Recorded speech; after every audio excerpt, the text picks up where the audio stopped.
Javier in Chicago. He's been hanging out here for a while. Hey, are you still Yeah, on the line? Freeman.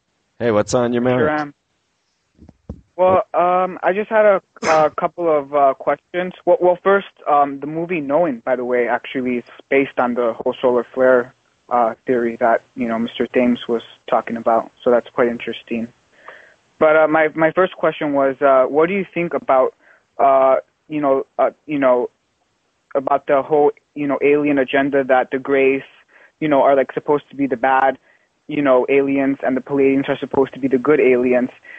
Because it's my understanding that there's some sort of Hegelian dialect operating, in the supernatural realm, and that many people can be deceived by that. And so I just wanted to know, what you think about that. If the Hegelian dialect does apply to that. And then if you could speak more about, to your July 4th prediction, as to like what you think is going to happen, on July 4th. So. All right. Yeah. Got it. The idea of the Greys, they've always been one that's been very intriguing to me. I have studied abductions and UFOs since I was a small boy, and as many of you know, my father was involved in chasing flying saucers for Project Blue Book. Definitely aliens and Masons have always gone hand in hand, and definitely aliens and these occult orders have always gone hand in hand. It is a curious thing. I myself have not practiced many or any rituals to call in these beings and see what they're about. But I do have my intuitive ideas about the Greys and what they are up to. And there are a few other historical connections that I can throw in. Because Zechariah Sitchin spoke of a race that came with the gods, the Elohim, to do the mining and the work for them. And they were known as the Anunnaki. Now, eventually this term became the collect-all term for the Elohim and the other races. But initially, when Zechariah Sitchin is talking about the Anunnaki, they are a genetically crafted race that the Elohim brought with them to mine the planet. Now, to me, the Grey seems like a perfect miner, a perfect being that you would genetically craft to do underground, subterranean work for you. But the story goes that these Anunnaki revolted against the Elohim and dug themselves deep into the earth where they could not reach them, and supposedly still live there today. Now, the Greys are a very likely possible, potentially the Anunnaki critters. Now, with their abductions, this is another curious thing, because if you actually believe in the millions of abduction stories, then you realize that this is an ongoing program. It's definitely not a scientific study. And what they're doing is crossbreeding with the surface dwellers, is what I believe. I don't believe these flying saucers that can crash in Roswell or wherever came from interstellar space. I feel that they came right from the subterranean chasms of planet Earth. So what they seem to be doing, and what my intuition on the idea of it is a crossbreeding program so that they could actually get to the surface at this critical juncture in time that we are heading into. That would explain the use of cattle mutilations, being that they always take the genetic parts, the cheek, the genitals, those that we can get the best genetic parts from. And you'll find that bovine cellular structure is so similar to human structure that you can use cows to come up with positive tests for humans. So there could be this concept that the Greys are actually against the Elohim. Now, who are they? They seem to be the Syrians and the Alpha Draconans. And if you start, I just was referred to George Green's site today. He has nohoax.com. And he is one that is producing the Palladian books. What is that called? Handbook for a New Paradigm. Hey, Freeman? Yeah. Yeah. Well, I'm sorry. I just have one interesting observation. All right.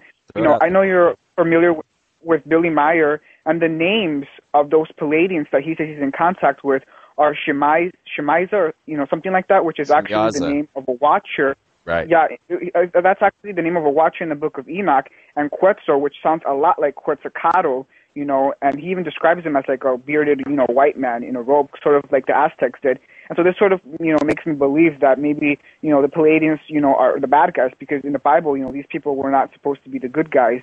And so that's why I see this Hegelian dialect, operating and people being deceived by it, So I think it's something that, many people need to be careful with. So I agree with you. Sort of speak to that. I agree with you. And I've said, live on the air, and it's on the record, that I had, initially made a contact with the Palladian people, that I felt connected to Pallades. But now these same Palladians that we're talking about, which have changed their names to Plagiarans, that are meeting with Billy Meyer, yes, they absolutely have names like Shemyaza and Quetzal. And Shemyaza was the watcher or the fallen angel in the Book of Enoch that I believe taught warfare to mankind. I'd have to double check on that. Very curious thing. We'll get back to the Plagiarans on the other side and some more of your thoughts and phone calls. So this is the Freezone, and I'm loving you guys.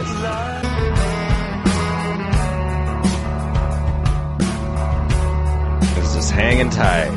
I've got some exciting news for you guys that I want to share. As some of you know, I am working my way towards the UK. I hope to be there for the AV2 conference, the Alternative View conference, hosted by Ian R. Crane. And there will be Henrik Palgrim there and Michael Tessarian, and I hope to hang out and chat with them some. I have scheduled a meetup with David Icke and the author Robert Wakefield. I'm working on getting together with Chris Everard and a host of other people. It's going to be a pretty amazing trip, no doubt about it. So hopefully I can pull it off. If you want to help me out, if you want to see this come together, you want to see this meeting of the minds, feel free to help me out and donate at freemantv.com. You can go in there and just drop me a little bit of something if you want. And I will definitely, absolutely take that and use it to make the ultimate documentary, including all of these people and our conversations and all that I can do and all of the film that I've already got filmed.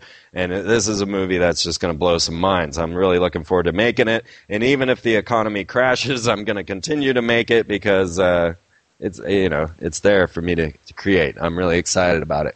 So freemantv.com if you want to do that. If you don't like electronic money, and I fully understand, then you could send donations to Freeman and just make any check or money order out to Freeman at P.O. Box 4051. So that's P.O. Box 4051 in Austin, Texas, 78765. And that address is also on Freeman TV under contacts. So, yes, I'm so excited about that. We might even go with Chris Everard to try and hunt down the Holy Grail and visit the Chateau Lorenz. So, many exciting things ahead for me. I'm excited about it. Some other things I'm going to be working on with Flo White on their new video about chemtrails. I think the name of the song might even be Chemtrails. I'm not sure at this point, but I'm looking forward to that. It's going to be based off of They Live, and I get to make the sunglasses for everyone to see. So I'm excited about that as well. So that's what's going on in my life at this point. I know there's more coming up. I will be on Dr. Deagle from 2 to 3 p.m. Monday, and then the Investigators Report will be coming up later. I don't know the exact date I'll be doing the show then. So much coming up. I know that there's more. There's more. I got quite a list going on, and I'm excited about it all. And I'll try and keep you up to date. So check out the freemanperspective.blogspot.com because I tend to update that quicker than freemantv.com. But I will definitely get all that information up and out there. So now we're on to this concept of these good, bad aliens, what's going on, how is this going to work out, and what's coming up on the 4th of July.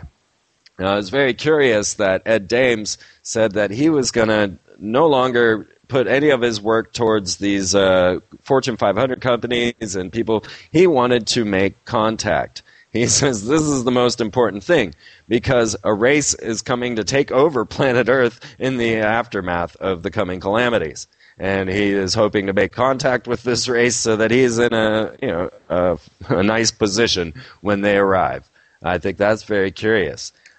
George Green of NoHoax.com, who is actually the reason I'm on television and the reason I'm speaking to you now, because I went to one of his meetings and ended up meeting George Humphrey, who's on the Obama deception, and he decided I needed a TV show, and here I am. Yeah, that's the way it goes.